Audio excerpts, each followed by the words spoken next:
383페이지 신약성경 베드로후서 1장 3절부터 7절 말씀까지 봅니다. 그의 신기한 능력으로 생명과 경건에 속한 모든 것을 우리에게 주셨으니 이는 자기의 영광과 덕으로서 우리를 부르신 이를 알므로 말미암음이라.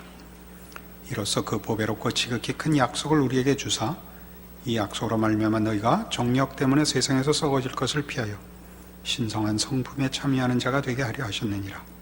그러므로 너희가 더욱 힘써 너희 믿음의 덕을, 덕의 지식을, 지식의 절제를, 절제의 인내를, 인내의 경건을, 경건의 형제 우애를, 형제 우애의 사랑을 더하라. 여기 5절, 6절, 7절에 나열되어 있는 내용들은 신의 성품에 참여하는 신자들의 신앙의 내용들일 것입니다. 그러나 여기 나열되어 있는 것은 다만 그런 신앙의 덕목들을 나열하거나 또는 어떤 진전의 단계로서 제시되어 있는 것은 아닙니다. 그것보다 더 다른 이유로서 이해되어야 맞을 것입니다. 오늘과 다음 시간을 통해서 이 내용에 대한 적절한 성경 전체의 이해를 같이 생각하려고 합니다. 이건 다 신의 성품으로 부르신, 그래서 우리가 가지는 신앙의 내용들을 간략하게 혹은 특징적으로 이렇게 설명한 내용들이죠. 이것들을 규범적으로 이해하거나 특별한 꼭 성취해야 되는 그것 하나하나의 내용으로서 이해하면 훨씬 성경의 의도와 다른 결론에 도달하게 됩니다.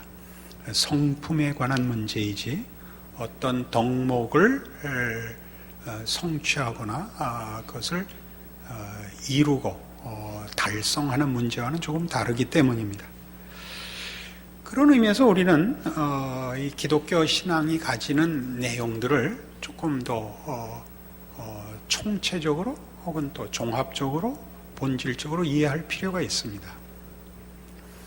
기독교 신앙은 종종 도덕적으로 제일 많이 이해됩니다. 그러나 오늘 여기 보는 바와 같이 이것은 신의 성품으로의 초대이며 여기에 나타나는 것들은 성품과 연결된 설명입니다. 그러니까 성품과 인격을 떠나서 이런 내용들이 절대화되면 곤란해집니다. 그러면 율법주의가 되고 도덕지상주의가 될 것입니다. 그런 면에서 우리가 보통 기독교 신앙을 논할 때 다루는 신앙이라는 내용은 조금 구체적으로 이해할 필요가 있습니다. 그것은 학문적인 이해로도 필요하고 또 우리의 존재가 가지는 인격과 성품으로도 적용되어야 합니다.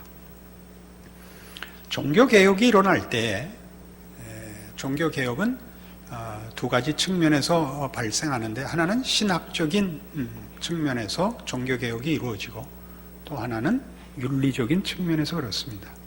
신학적인 측면이라는 것은 대표적으로 성경관, 성경을 어떻게 이해하느냐 하는 것과 구원관, 구원을 어떻게 이해하느냐, 그다음에 교회관, 이것이 가장 대표적인 것입니다. 더 많은 신학적인 내용이 있다 하더라도 지금 얘기한 이 세 가지가 가장 대표적인 신학적인 이유가 되어 종교개혁이 일어나는데, 이 신학적인 것은 말하자면 기독교를 설명하거나 기독교를 구체화하는데 꼭 필요한 부분이면서도 전부는 아닙니다. 그러니까 종교개혁은 신학적인 측면에서만 일어나는 것이 아니라 윤리적인 측면에서도 일어납니다.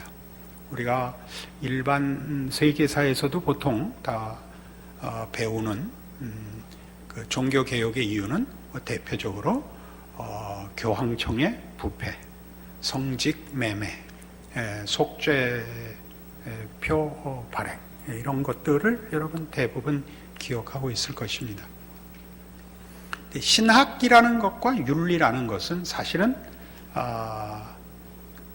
동전의 앞뒷면 같은 것입니다. 그것은 본질상 같은 것입니다. 신학이라는 것은 하나님이 우리에게 베푸신 구원과 또는 목적, 허락하신 믿음들을 우리가 어쨌든 정리한 것들입니다.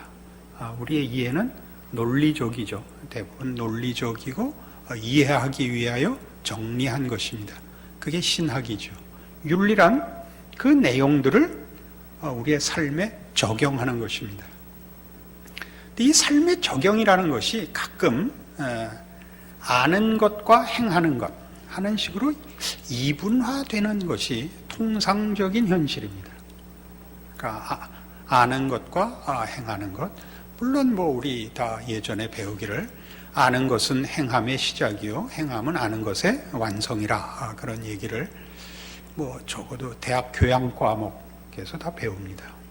그러나 성경에서는 이것이 그런 지혜와 지식과 실천의 문제같이 그렇게 연결하는 것보다 더 본질적으로 기독교에서 윤리라는 것은 기독교 신앙이 약속하고 허락한 믿음의 내용들이 한 인간의 삶을, 운명을, 존재와 실천의 모든 모습을 바꾸는, 영향을 미칠 수밖에 없는 것이다 라는 뜻입니다. 그러니까 종교개혁에서 윤리적인 차원의 종교개혁이 일어날 수밖에 없는 것은 신학이라는 것은, 또는 우리 보편적으로 사용하는 신앙이라는 것은, 그것은 누구에게 설명하거나 자신이 정리한 것 정도가 아니라 한 개인이 자신을 하나님 앞에서 이해하고, 그래서 하나님 없이는 살아갈 수 없는 인간이 되는 것을 말합니다. 우리는 오늘날 이것을 감격이라는 단어로 더 많이 사용하기 때문에 인간을 변화시키는, 그러니까 신앙의 가장 큰 동기가 감격이라고 생각을 합니다. 그렇지 않습니다. 하나님을 아는 방법은 아무것도 없습니다. 하나님을 우리에게 나타내시고 찾아오셔서 우리는 하나님을 만납니다. 그리고 하나님을 만난 순간부터 하나님 없는 존재, 인생, 세계, 순간을 우리는 받아들일 수가 없게 되는 것입니다. 우리가 언제나 완벽하게 하나님의 통치와 하나님과의 연합을 지켜내는 건 아닐지라도 하나님 없는 것과 하나님 없이 행하는 것을 우리는 견디지 못합니다. 그것이 실패와 부족으로 나타날 때에는 죄책감이라는 것을 자꾸 작용을 합니다. 가책을 받죠. 그것마저도 말하자면 우리가 어느 순간 어떤 실천도 하나님 없이는 성립할 수 없는 것으로 알고 있기 때문에 생겨나는 고통이요, 신앙의 한 증거일 것입니다. 그래서 여기서 말하는 신의 성품으로의 부름은 구원을 받고 그 다음에 가야 할 길이기보다는 이렇게 나누는 것은 우리가 이해하기 좋게 나누는 것이고, 구원이라는 것, 하나님이 우리를 만나시고 부르셨다는 것이 이 길로의 부름입니다. 하나님의 자녀라는 그 자리로의 부름입니다. 그러니까 이 부름을 외면할 수 없고 이 부름을 거부할 수 없습니다. 그러니까 이것을 이제 제일 나쁜 경우는 구원은 다 같이 받아놨는데 그 다음에 얼마나 구원의 정도를, 수준을 내가 채워가느냐라는 건 우리의 이해의 방법이지, 하나님께는 부르심 속에 이게 다 있는 것입니다. 그래서 종교개혁에서 신학과 윤리라는 두 가지 측면에서 종교개혁이 일어날 수밖에 없었던 것을 지금 우리가 이해할 때에 어떻게 기독교 신앙이 내용과 실천이라는 면에서 이렇게 긴밀하게 연합되어 있는가를 확인하고자 하는 것입니다. 그것은 우리 모두에게 종교개혁에서 그랬듯이, 그러니까 교황청의 부패나 무슨 성직매매나 속죄표를 판다든가 하는 행위들이 도덕적 차원에서 기독교 신앙의 실천적 차원에서의 실패 정도가 아니라 주장하는 기독교 신앙의 내용들이 삶으로 인격으로 표현될 수 없으면 신학 자체도 이미 실패한 것이 된다라는 차원의 반성과 개혁이 종교개혁이었던 것입니다. 마찬가지로 우리도 지금 종교개혁이라는 역사 속에서의 한 큰 사건에서가 아니라 종교개혁이 지향하고 우리 모두를 확인시키듯이 모든 하나님의 백성은 하나님 앞에 부름을 받고 하나님을 알고 자신의 구원을 확인하는 그 순간부터 이 문제, 우리가 알게 된 신앙의 내용과 하나님이 누구신가 하는 신앙 고백과 자신의 삶을 분리할 수 없다는 현실에 직면하게 됩니다. 이것이 지금 베드로 후서가 우리에게 요구하는 것입니다. 우리는 베드로 전서에서 외적 환경, 정치적, 사회적, 경제적 핍박과 외면 속에서 살아야 하는 신자들의 어려움을 논했다면 지금 후서가 갑자기 그 분위기를 바꿔서 신자의 진정한 실천을 논하는 것이 갑자기 외부로 시선을 모았다가 이제 내부로 시선을 바꾼 것 같은 느낌이 드는데 그게 아니라 우리가 외부의 모든 시험과 핍박에도 지켜야 하는 것들은 우리가 우리된 믿음의 내용과 믿는 자 된 정체성에 대한 이해가 외부로 핍박을 감내하게 만들고 세상이 따라가는 걸 거부할 뿐만 아니라 우리를 부르신 부름에 순종할 수밖에 없다는, 어차피 같은 내용의 다른 시각에 의한 설명을 하고 있는 중인 것입니다. 그래서 모든 신자는 즉각적으로 신자일 수밖에 없습니다. 멋있지 않은 때가 많다는 것을 우리가 고백하는 것이죠. 아까도 얘기한 대로 성경이 요구하는 만큼의 신자 노릇을, 신앙을 실천해내지 못할 때는 우리가 죄책감 속에 또는 가책 속에, 그래서 더 많이 시비 거는 신자가 되곤 한다 하는 것이 현실이지, 신자인 것을 중단할 수 없는 것은 사실인 것입니다.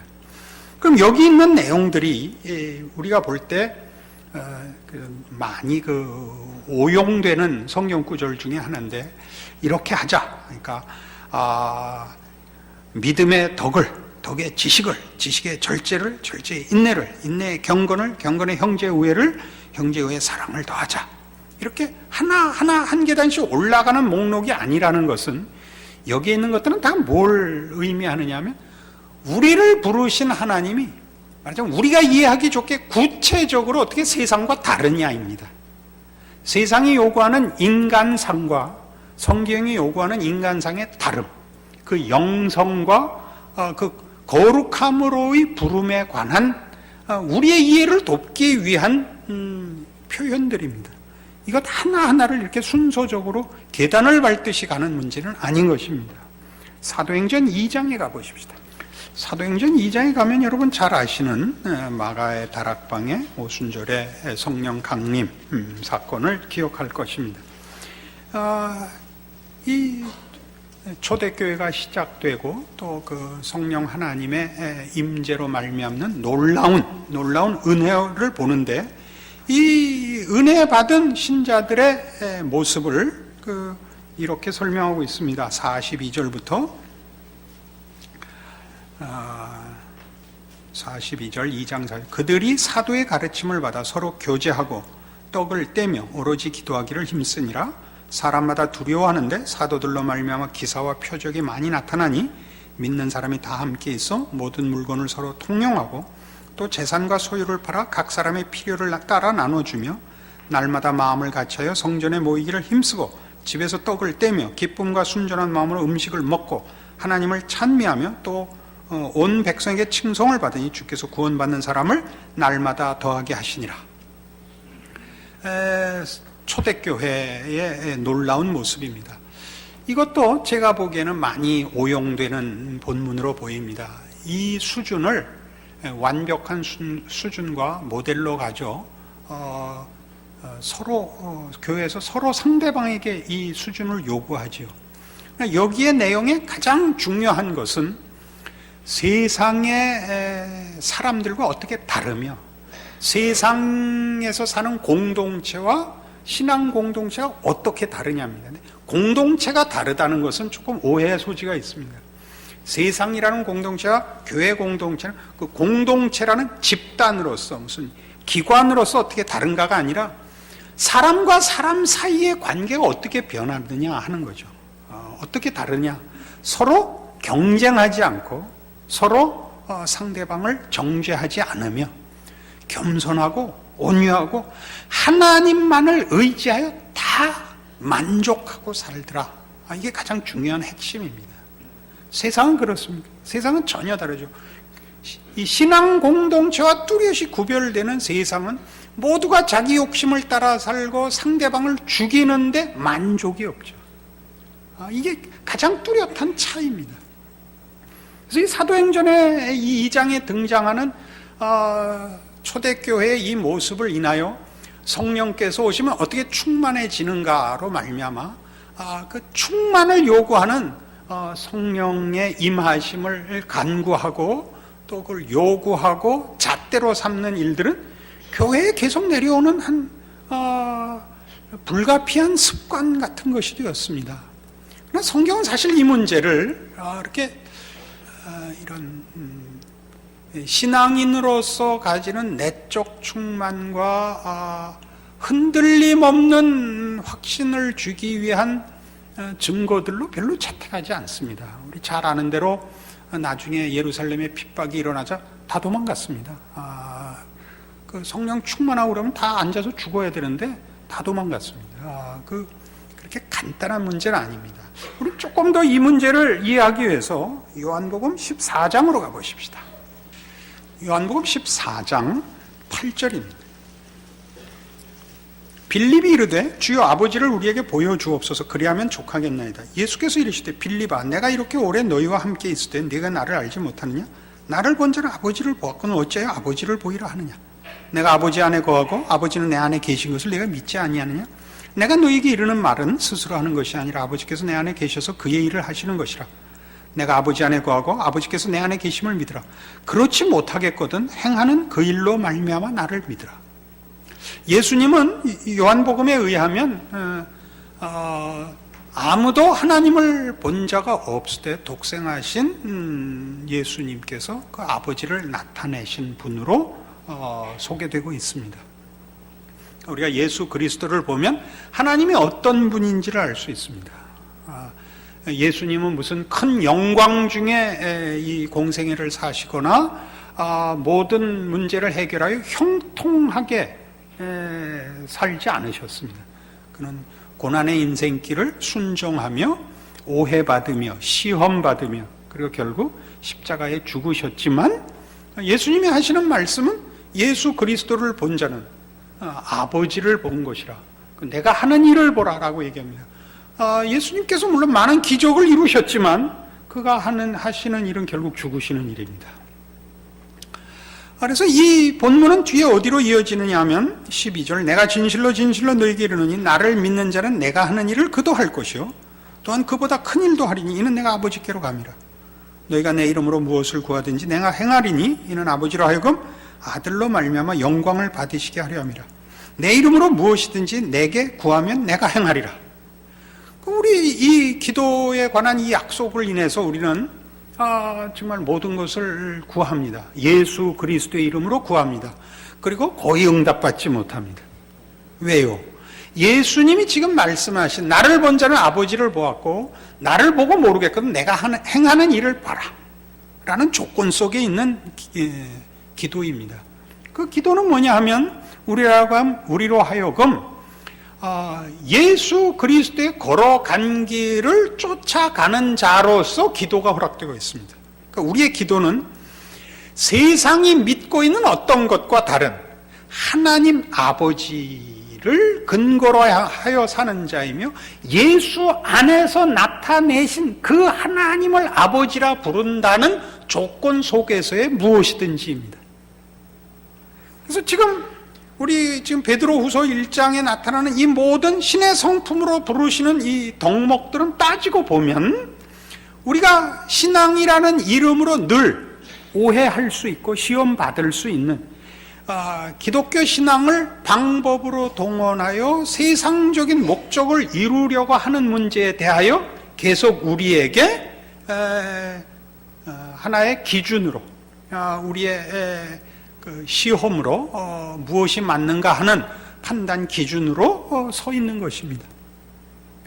신앙이라는 것은 결국 경건과 거룩에 속한 문제이며 우리를 부르신 하나님을 의존하는 싸움이라는 걸 보여주기 위한 것이죠. 그리고 그것은 얼마나 완벽하냐 보다 세상과 타협할 수 없는 다른 내용이며 하나님 없는 자와 하나님 있는 자의 구별에 관한 문제라는 것을 밝히는데 초점이 있습니다. 예를 들면 우리 기독교 신앙의 최고의 내용을 사랑으로 알고 있습니다. 그러면 사랑이라는 것은 어디까지 요구되고 있냐면 원수를 사랑하라입니다.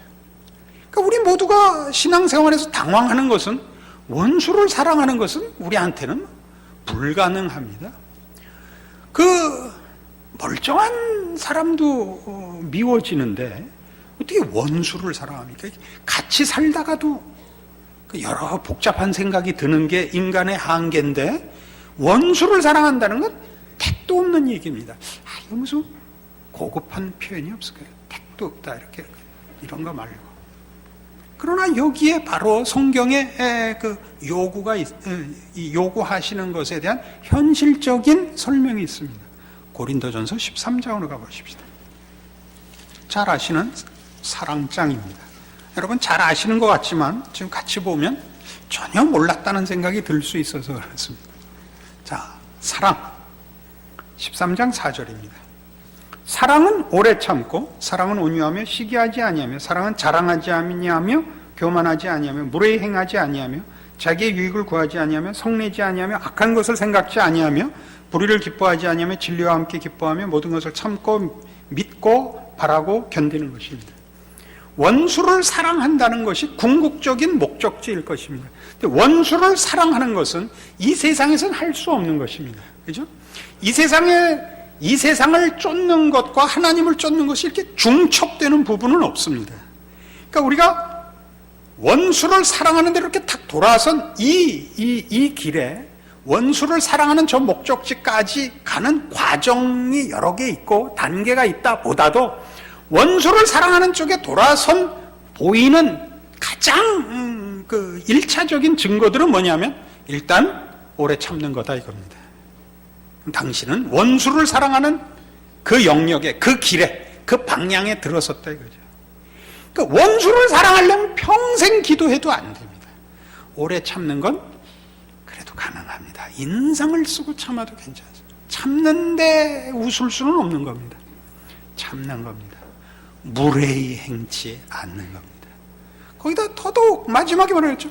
모든 것을 믿고 바라고 견디는 것입니다. 쟤는 안 돼. 이 말은 안 하는 겁니다. 그건 하나님 손에 맡기는 겁니다.